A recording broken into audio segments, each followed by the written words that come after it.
ये बात है 10 जून 2000 की, जब लंदन का फेमस मिलेनियम ब्रिज अपनी कंस्ट्रक्शन के बाद पहली बार पब्लिक के लिए खोला गया। पिछले 2 सालों से लोग इस आइकॉनिक ब्रिज की कंस्ट्रक्शन कंप्लीट होने का शिद्दत से इंतजार कर रहे थे। लिहाजा जब इसको खोला गया तो पहले ही दिन सबने इसको इस्तेमाल करना चाहा। ये ब्रिज सिर्फ पैदल चलने वालों के लिए लंदन में रिवर थेम्स को क्रॉस करने के लिए बनाया गया था, पर जैसे ही इसके ऊपर लोगों ने चलना शुरू किया, मिलेनियम ब्रिज बुरी तरह से झूलना शुरू हो गया। ये देखते ही अथॉरिटीज हरकत में आ गई। पहले 2 दिन तक पुलिस ने सबको ब्रिज पर भीड़ लगाने से रोका, लेकिन 2 दिनों के बाद इसको दोबारा से अगले 2 सालों तक बंद कर दिया गया। इस इंसिडेंट के बाद लंदन का ये फेमस ब्रिज दुनिया की नजरों में आ चुका था। इसको बनाने वाले सारे इंजीनियर्स सर जोड़कर बैठ गए कि आखिर इतना मजबूत ब्रिज सिर्फ लोगों के चलने से कैसे हिल सकता है। इसका रीजन कुछ ऐसा था जो इंजीनियर्स पहले प्रेडिक्ट नहीं कर पाए थे।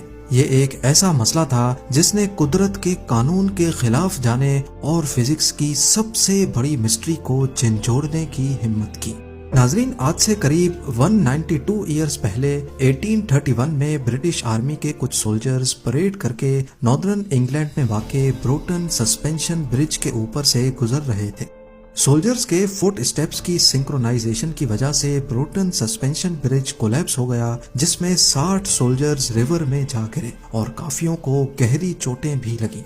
खुशकिस्मती से इस हादसे में किसी की जान तो नहीं गई, लेकिन इस दिन के बाद से ब्रिटिश आर्मी ने अपने सोल्जर्स को इंस्ट्रक्शंस दी कि वो किसी भी ब्रिज को क्रॉस करते वक्त एक साथ और परेड करके नहीं गुजरेंगे।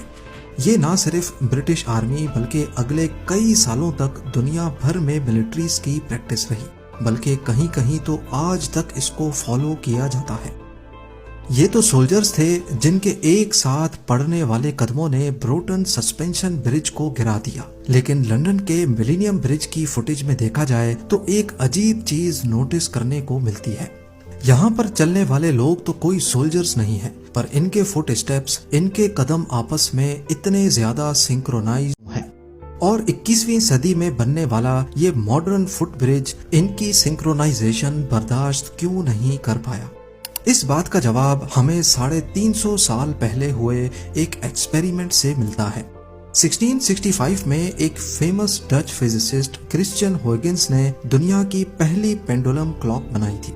इनका मकसद समंदर में सेलर्स को ये बताना था कि वो इस वक्त कहाँ पर हैं। पहले दौर में सेलर्स समंदर में अपनी लोकेशन का अंदाजा सूरज या स्टार्स की पोजीशन देखकर लगाते थे, लेकिन ये सिर्फ एक अंदाजा होता था।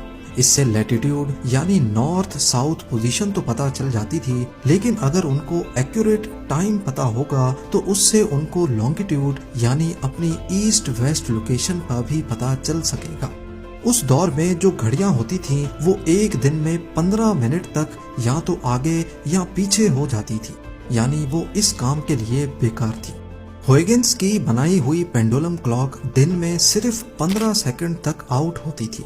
huygens का प्लान था कि वो एक शिप में 2 पेंडुलम क्लॉक्स को हैवी वेट के साथ लटकाएंगे, ताकि समुद्री लहरों की वजह से पेंडुलम क्लॉक का मोशन भी डिस्टर्ब ना हो और अगर एक खराब हो जाए तो बैकअप क्लॉक भी मौजूद हो। इन पेंडुलम क्लॉक्स को चेक करने के लिए huygens ने पहले दोनों को अपने घर पे ही एक लकड़ी से लटकाया।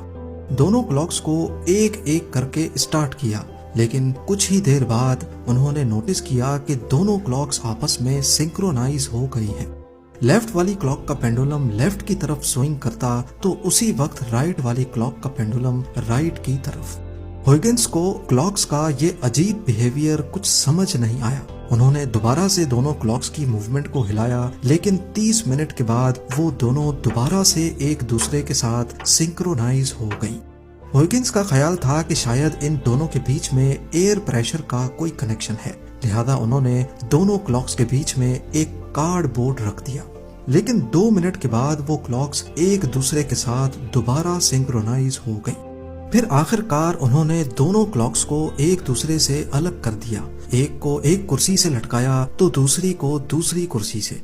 तब जाकर उन्होंने नोटिस किया कि क्लॉक्स का ये इनविजिबल कनेक्शन अब टूट चुका है। पर जब ये दोनों एक ही लकड़ी से हुई थी तब उनका आपस में क्या कनेक्शन था?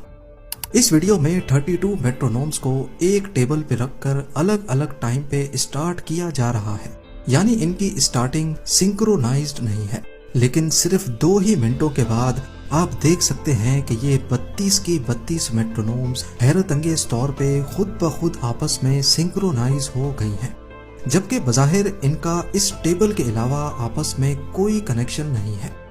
सिंक्रोनाइजेशन का ये सीक्रेट कनेक्शन सिर्फ नॉन लिविंग थिंग्स पर ही अप्लाई नहीं होता। फायरफ्लाइज, जिनको हम जुगनू भी कहते हैं, ये भी आपस में बहुत अच्छे दोस्त होते हैं। रिसर्च में ये नोटिस किया गया है कि जुगनू जब एक साथ होते हैं तो वो सारे आपस में सिंक्रोनाइज होकर एक साथ चमकते हैं, पर इसके लिए जरूरी है कि एक जुगनू दूसरे से इतना करीब हो कि उसका फ्लैश दूसरे तक पहुंच सके। अगर ये आपस में दूर दूर होंगे तो इनके फ्लैश करने की सिंक्रोनाइजेशन आपस में टूट जाएगी। एक एरिया में जितने ज्यादा जुगनू होंगे उतना ज्यादा चांस होगा कि वो सारे आपस में सिंक्रोनाइज करके फ्लैश करेंगे। बिल्कुल इसी तरह हम इंसान भी कई मामलात में एक दूसरे के साथ सिंक्रोनाइजेशन बनाते हैं। इस वीडियो में ऑडियंस एक परफॉर्मेंस के लिए तालियां बजा रही है। शुरू में हर कोई अपनी फ्रीक्वेंसी के साथ तालियां बजा रहा था, लेकिन इसके बाद जो हुआ वो आप खुद देख सकते हैं।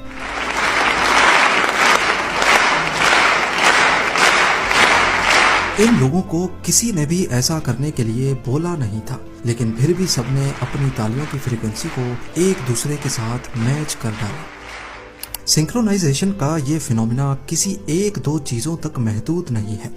हार्ट की एग्जाम्पल देखी जाए तो हमारा दिल हमारी बॉडी के साथ सिंक्रोनाइज होकर चलता है।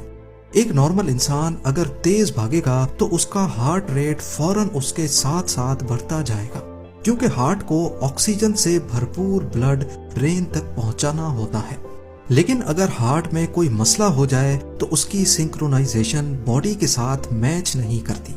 इसको इर्रेगुलर हार्ट बीट या फिर मेडिकल टर्म्स में एरिथमियास भी कहते हैं। इस कंडीशन में हार्ट रेट यानी उसकी धड़कन अपने आप ही बढ़ जाती है। अब हार्ट ज्यादा ब्लड तो पंप कर रहा है, लेकिन लंग्स ज्यादा ऑक्सीजन इनहेल नहीं कर रही, तो होगा क्या? ब्रेन को ज्यादा ब्लड और ऑक्सीजन कम मिलेगा और इस सिचुएशन में इंसान की मौत भी हो सकती है। इसी तरह अगर हार्ट रेट खुद ब खुद स्लो हो जाएगा तब भी इंसान की जान जा सकती है। यानी कम सिंक्रोनाइजेशन तो नुकसानदेह है ही, लेकिन ज्यादा सिंक्रोनाइजेशन भी मसले पैदा कर सकती है। अब इन तमाम एग्जाम्पल्स को जहन में रखते हुए हम एक बार फिर से मिलेनियम ब्रिज को देखते हैं। हुआ यूं कि जब यहाँ इतने सारे लोगों ने एक साथ चलना शुरू किया तो अपने आप काफी लोगों के स्टेप्स एक दूसरे से सिंक्रोनाइज हो गए। मिलेनियम ब्रिज का डिजाइन कुछ ऐसा था कि इसकी केबल्स ने ब्रिज को साइड से सपोर्ट दी हुई थी, ना कि ऊपर से। सिविल इंजीनियरिंग और खास तौर पे स्ट्रक्चरल इंजीनियरिंग का ये असूल होता है कि फुट ब्रिज की डिजाइनिंग के दौरान उसकी रेजोनेंस फ्रीक्वेंसी को इंसानों के कदमों की फ्रीक्वेंसी के बराबर नहीं रखा जाता। जब एक झूले पर बैठ के हम अपनी टांगों को झूले की फ्रीक्वेंसी के साथ साथ आगे या पीछे करते हैं तो झूला अपने आप तेज हो जाता है। इसी तरह जब मिलेनियम ब्रिज पे लोग एक साथ चलना शुरू हुए तो उनकी फ्रीक्वेंसी ब्रिज की फ्रीक्वेंसी से मैच कर गई और ब्रिज पहले थोड़ा सा झूलना शुरू हुआ। क्योंकि ब्रिज की केबल्स साइड पे लगी हुई थी, इसी वजह से ब्रिज की मूवमेंट साइडवेज थी। इस साइडवेज मूवमेंट की वजह से अब लोगों ने भी खुद को बैलेंस करने के लिए साइडवेज चलना शुरू कर दिया और फिर रेजोनेंस की वजह से ब्रिज की मूवमेंट किसी झूले की तरह तेज से तेज होती गई। जब ये मसला अच्छी तरह से डायग्नोज हो गया तो फिर इंजीनियर्स ने मिलेनियम ब्रिज पर टोटल 89 शॉक एब्जॉर्बर्स इंस्टॉल किए। एनर्जी को बिखेरने के लिए 37 और वर्टिकल मूवमेंट को कंट्रोल करने के लिए 52 शॉक एब्जॉर्बर्स इंस्टॉल किए गए। अपना काम कंप्लीट करने के बाद फरवरी 2002 में मिलेनियम ब्रिज को एक बार फिर से टेस्ट किया गया। कंपनी ने 2000 से ज्यादा लोग अरेंज किए और उनको ब्रिज पर चलाया। ये टेस्ट दुनिया का सबसे बड़ा ब्रिज टेस्ट माना जाता है। टेस्ट के बाद जैसा प्रेडिक्ट किया गया था, ब्रिज की मूवमेंट में खातिर खा कमी देखी गई। आज भी सिंक्रोनाइजेशन को प्रेडिक्ट करना, दो या दो से ज्यादा बॉडीज का आपस में इनविजिबल कनेक्शन ढूंढना बहुत ज्यादा मुश्किल काम है। ये एक नेचुरल फिनोमेना है जो परिंदों में भी देखा जाता है जब वो एक साथ उड़ते हैं। मधुमक्खियां जब एक साथ होती हैं तो न सिर्फ उनकी आवाज एक साथ निकलती है, बल्कि छत्ते पर बैठे हुए अगर उनको खतरा महसूस होता है तो ये एक साथ अपने पर मारती हैं, जैसा कि इस वीडियो में देखा जा सकता है। आप लोग भरपूर लाइक और शेयर करेंगे। आप लोगों के प्यार भरे कमेंट्स का बेहद शुक्रिया। मिलते हैं अगली शानदार वीडियो में।